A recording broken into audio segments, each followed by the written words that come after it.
My name is Naimeh Shakur. I'm also known by my birth name, Sheila Nortley. I'm a former model and currently work as a producer for film and television. I embraced Islam in 2008. Oh, here we go.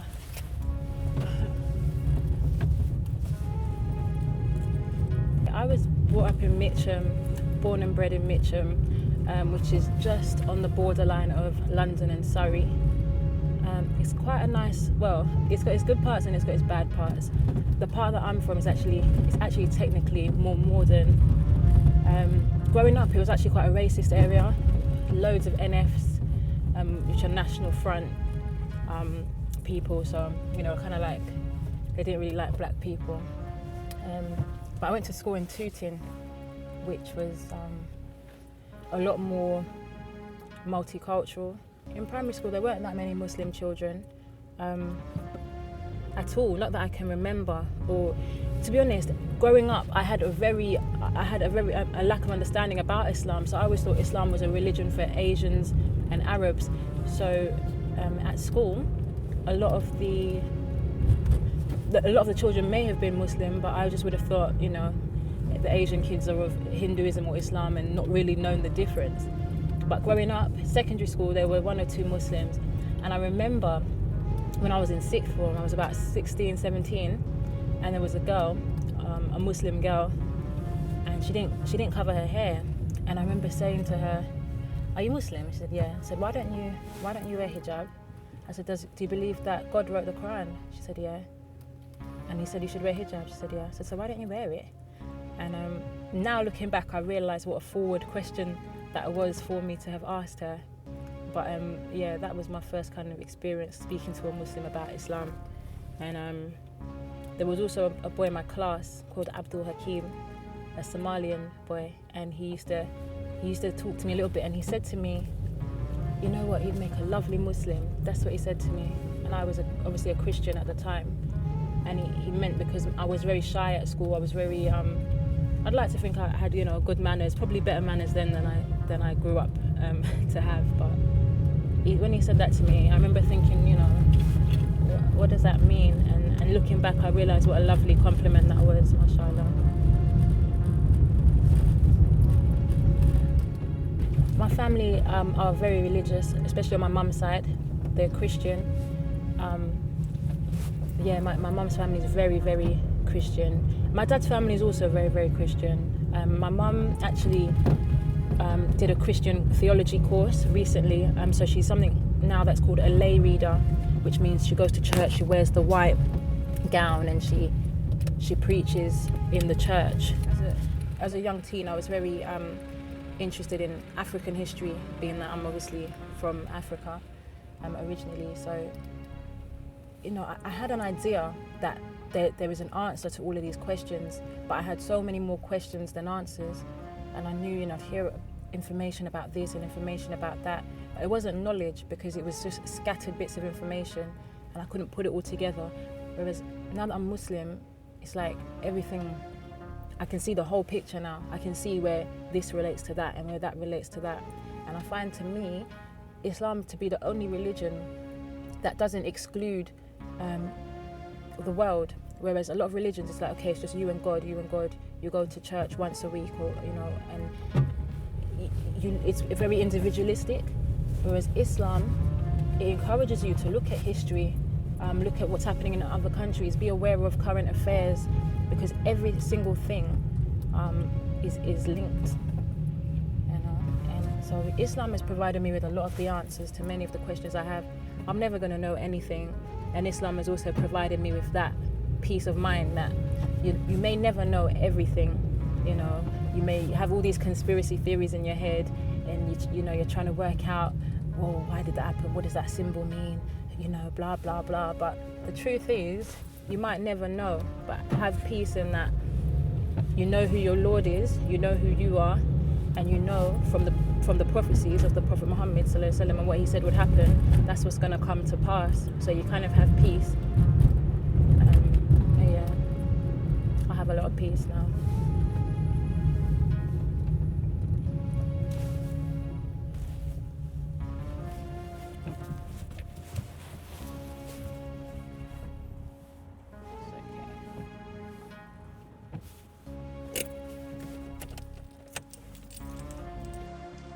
as a child growing up in the church, I would go every Sunday to church with my family, and I used to quite enjoy it. My mum's church was a Church of England church, so it wasn't quite, you know, there's a lot of churches which are quite charismatic and they clap and they sing. This church was very formal. I remember getting in trouble for talking and things like this in church. But it wasn't somewhere I particularly wanted to go. I remember when it got to the point when I was doing my confirmation, there's a process that you go through. When you're about 14 and you're old enough to make your own decisions, they do what's called a confirmation in the church to kind of confirm you into Christianity now that you're a young man or a young woman. And it was at that point that the trouble really started, because I started asking a lot of questions. You know, I was a very inquisitive child and I was not stupid. I think I was quite an intelligent young lady, so mashallah. So I would ask questions, and I'd go and I'd ask my questions, and they started to have a problem with that, and they'd be like, oh, she's putting up her hand again. And it got to a point, it got so bad that they said I shouldn't be confirmed. They said, you're obviously not ready. And that's when I thought, how can I have faith in something or believe in something and they don't want me to ask any questions? And my questions were sincere. They weren't to cause trouble, but I wanted to know, you know, why there were so many discrepancies in the Bible. And I think my questions were also making other people say, yeah, why is that? You know, why is this? And they didn't have the answers. And rather than say, we'll find out the answers, they said, you're not ready. And I thought, yeah, maybe I'm not. And it was at that point that I just kind of realised, yeah, there were a few question marks for me about in the religion of Christianity. And I've always been someone who's searching. And that's what I was doing. I was kind of, I was online and I was trying to make Christianity make sense for me, because I believed there was a God. I believed, you know, reading the Bible, I believed a lot of it. I believed in the prophets. I believed that God wouldn't leave us on this earth without giving us a guidance. But I couldn't understand why there were so many mistakes, so many discrepancies. I knew that it had been changed. I knew why it had been changed. So I kind of felt, I believe in a God who would allow me to use my intellect to reason and rationalize. And so basically at the point when I embraced Islam, I was trying to find a way to make Christianity work for me. I had a friend, a Muslim friend, who I couldn't, he basically just recently got married, so I wasn't able to speak to him much. But in a brief time I spoke to him, he said to me, Islam is the truth. And I remember saying to him, you know, are you sure? Like, are you 100% sure? Because I will look into it. And he said, trust me, this is the truth. And then he just disappeared. So I'd research online and I'd write down all my questions. And there was an Islamic shop in Tooting. And I'd go there with a page of questions. And I'd ask, there's a brother in the shop. And I'd ask him all my questions, one by one by one. And he'd answer them. I said, okay, thank you. And then I'd go home. And then I'd make up another long list of questions. And I'd do the same thing. And I remember the second or third time I went back, I went there and I said, Assalamu alaikum. And I remember he said, oh, you're coming far, and like that. And I felt really embarrassed. But the last time when I went to him, I went with my questions and he answered all of them. And I'd done my research and I'd say, okay, why do the women have to pray behind the men? And why do the women have to cover up? And why this, why that? And how do you know the Quran hasn't been changed? And I said to him, look, if this is the truth, I'm gonna do it, and I'm gonna put my heart and soul into this. So I need to get these questions answered. So I went through all my questions with him, and then he said to me, have you got any more questions? And that's the point that I realized, I said, no. And it was just silence. And it was like, okay, now what, And I said, okay, well, I'm gonna go now. And he's like, well, if you have no more questions, you have no more questions. And it was at that point that I realized that if I leave this shop, I thought in my heart, if I leave this shop, and I know now that this is the truth, if I leave this shop and I haven't embraced this religion and anything happens to me, I'm going to be accountable for not making the decision that I know to be the truth. So I said, I want to become a Muslim. And he was so surprised. He said, what, now, here, now? I said, yeah. So there were some other brothers, and he called them in to be witnesses. and then they repeated the Shahada completely. I'd never heard these words before in my life, but I said them and he translated it for me, and I believed 100% at that point that this is the truth. So that's how I became a Muslim. Alhamdulillah. Okay, cool. Okay, so who are you auditioning for today? For Alfred. Okay, cool. So we're just gonna run through the script. Is anyone gonna read anything? So what I basically do is I'm responsible for the whole production of a film. So it's everything from script development, casting, getting directors on board, getting crew on board, hair, makeup, getting everybody on board to make this particular production. Open the door. How it relates to my Islamic journey is I've always been a storyteller. I've always been someone that has liked to communicate through writing as opposed to speaking, as I'm doing now, or as opposed to standing in front of people and addressing people. I've always used the pen to communicate. And I found that with film, no matter who you are, where you're from, or what you believe in, film is a very powerful way to communicate a message to people. So me being a Muslim, I find it a tool that I can use to share what I think, what I feel, and also to provide a platform for those who have maybe more knowledge or insight than me to express what they believe. And I think that it's evident in my work where my iman is and where my relationship to Allah is. You can see when I was more conscious of what I was putting out there, and when I was less conscious of what I was putting out there, and that's very evident in my work. So there are certain topics that I do not want to promote, there are certain issues that I do not want to promote, and there are also certain issues that I want to highlight, and I want to do that as myself, and as myself I am a Muslim, so that is the perspective that a lot of it will be coming from.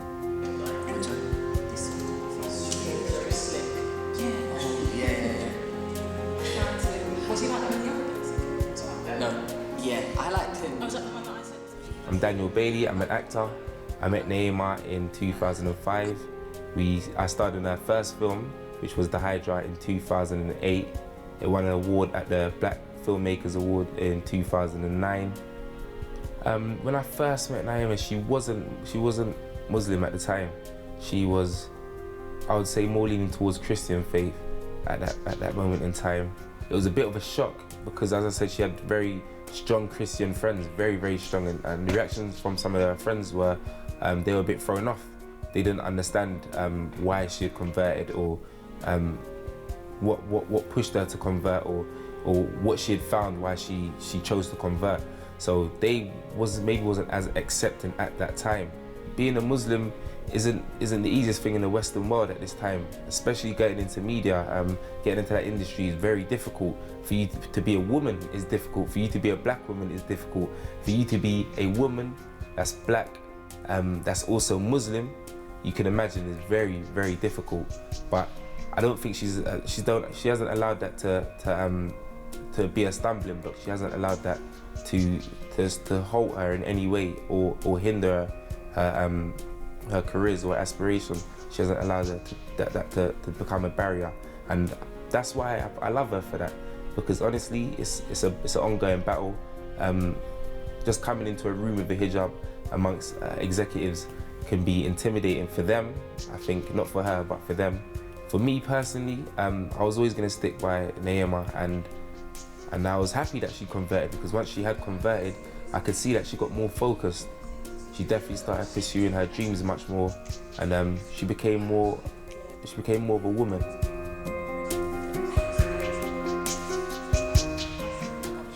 To be honest, my journey in Islam has been very interesting, because when I first reverted in 2008, I did what a lot of people do. I was like, this was like a big secret that I felt everyone had hidden. It was like, this is like a gem of truth that just stands out in a world that is filled with lies and deception. So I just thought, oh my, this is wonderful. This is what I've always been looking for. So I cut off myself from a lot of people, and I just jumped in head first. And for someone with very, very little knowledge, to be honest, I haven't studied intensely, it can be quite overwhelming and it can be quite excessive.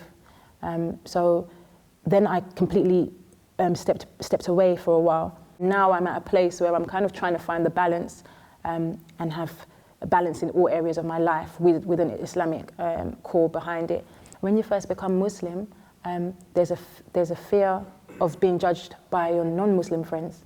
And when you become Muslim, there's still a fear of being judged by your Muslim friends, and you can never ever please everybody. So a lot of people have actually surprised me and said, no, you know, I think it's good what you're doing. Just try and keep sincere and try and keep your intention pure. And I just try and do what I believe to be right. And I've not received too much criticism, though you know, there may be people that may say things not to me, but you know, that's between them and Allah, really, not me. The same message that's been out there, where we can provide an alternative, and that is the power of media. What was your My family were much more understanding than I imagined. I was really scared to tell them I was Muslim. Yeah, I remember I told my mum in the kitchen, she was cooking, and it was just a burden because me and my mum were so close. We were so close, and I love my mum so much, and I was so scared to upset her. So I was in the kitchen, and I just said, "Mum, I want to tell you something." And she's like, "What?" I said, "I'm Muslim." And I think she probably, I can't remember exactly what her first response was, but she was just very, I was expecting the worst, yeah, and she just kind of nodded, and she was like, okay. I think she didn't really know what to expect, and that was it, and I kind of wanted more from her, but she didn't give too much away. Then it was telling my dad that was the big deal, where I said, "Mum, how am I going to tell Dad? How am I going to tell Dad?" And that dragged on, and I think he went to Ghana and came back, and I still hadn't told him. And I was like, Mum, how am I going to tell Dad? And she just said it. She said it for me. She just said, "Ernest, your daughter's saying she's Muslim." And I was very surprised by his response. He said, "Okay." And to be honest, it's my dad that has been very, I think it's brought me and my dad closer, strangely enough, because when my family, my extended family, well, you know, my auntie, she's very Christian, and she said, "The devil's got you," and blah, blah, blah. And she phoned him, my dad's sister, to speak to him. And she said, "Oh, I want to speak to Naimeh." She came on the phone and she said, "You know, what are you doing? You know, the devil has obviously got you, you're being misled." And my dad took the phone away from her, and he said, he just really defended me. And I was so surprised and so happy. And he said to her, what she believes and what we believe is the same. We believe in one God. But then he said, we worship him through Jesus. She worships him through Muhammad. So I let him finish. And then I said, "Actually, Dad, we don't actually worship through Muhammad. Listen, we just believe we can worship God directly." And he's like, "Really?" And I said, "Yeah." And he said, "Okay." And he'd listen to me, you know. And one time I remember he said to me as well, he said, "If what you're doing is correct, then you have to teach us." He said, because we don't know. And he said, all of our grandma, our great-grandma, your ancestors, as far back as he knows, have all been Christian. And he said, "You're doing something different. And if what you're doing is the truth, you need to tell us about it." And he always would give me these, and he still does, give me these opportunities to speak with him. And I remember when I had the chickenpox, I had chickenpox quite late. I had chickenpox a few months ago, April. And it was horrible. And again, my dad, when I was better, he knocked on my door. He said, "You're better?" And I said, "Yeah." He said, "It's Allah that healed you." And he said, "Allahu Akbar, Allahu Akbar." And I took my phone out and I started recording, because I said, I can't believe it, you know what I mean? And he really does make an effort. When anything goes right for me, he makes an effort, and my mum as well. So I can't complain. You know, the meat in the house is usually they buy halal. If it's not halal, they'll tell me. You know, and we can now just have a joke and a laugh. Like one time my mum cooked and it smelled so nice. I was like, "Oh, Mum, I can't wait." And she said, "Oh, it's pork." And I said, "Oh, Mum, you're persecuting me." I said, "Why are you persecuting the Muslims?" And we just have a joke like that, because obviously I can't eat it. So now things are okay, but me and my mum, there has been a bit of a distance between us, which has been quite hard for me. Yeah, but we're getting there. Alhamdulillah, we're getting there. Okay, Mom? Hello. Yeah, where have you been? I went to Aisha's for a little bit. We were casting for my new film and all that kind of stuff. So busy. I know. Same here. Mum, everyone wants to know, how did you feel when I told you I was Muslim or I was becoming Muslim? It was very difficult for me, really. Because I remember when you came home from uni and then you started putting scarves on your, when you were going out, and I thought, what's happening? In the summer, and you got scarves. I around my neck when I go out, then I I started suspecting, but I couldn't ask because probably I was scared of the answer I would get. But then eventually, you told me, and I thought, that really took me back a bit. Has it got easier? I think so, even though it's still difficult. But, as you know, I did this interfaith thing on my course. Mm-hmm. So probably it's opened my eyes a bit to it, but it's still very difficult for me because thinking that I've taken you to church and, I want you to get involved in all these churchy things in my church, where I am now as a lay reader, it's difficult for me. Yeah. It's really difficult for me. What's the hardest part? Is it the way I dress, or is it when I have to say, I'm going to go pray, or what do you find difficult? I don't mind about prayers at all because I'm all for prayers. So what do you find? But I think, well, to be honest, I've been saying this all the time, that because of these terrorist things, I just get scared for you. Yeah. Dressed like that, because everybody will know, Muslims, and there's like they've painted Muslims as being. But what about you? Do you think that Muslims are terrorists? Is that what you think? Because I'm not going to go into. I know, but how do you feel when other people in the family are quite kind of a bit harsh? Why am I becoming Muslim? Why am I dressing this way? How do you cope with it? Well, the only thing I say is that I've been always praying to God to guide you and guide me.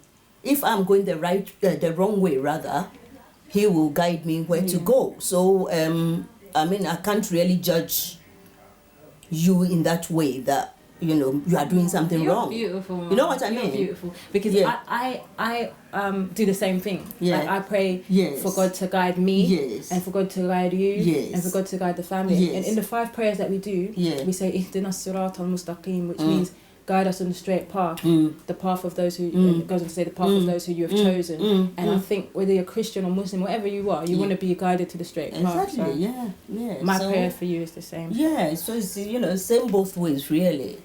We just take each day at a time. You keep praying, I keep praying, and then, we'll see what the Almighty will do. Yeah. That's what I believe in, inshallah. Yeah. That's a proper cutter, don't be shy. She's so small that I actually just have to hold her like this. But I love you so much, Mum, and thank you for it.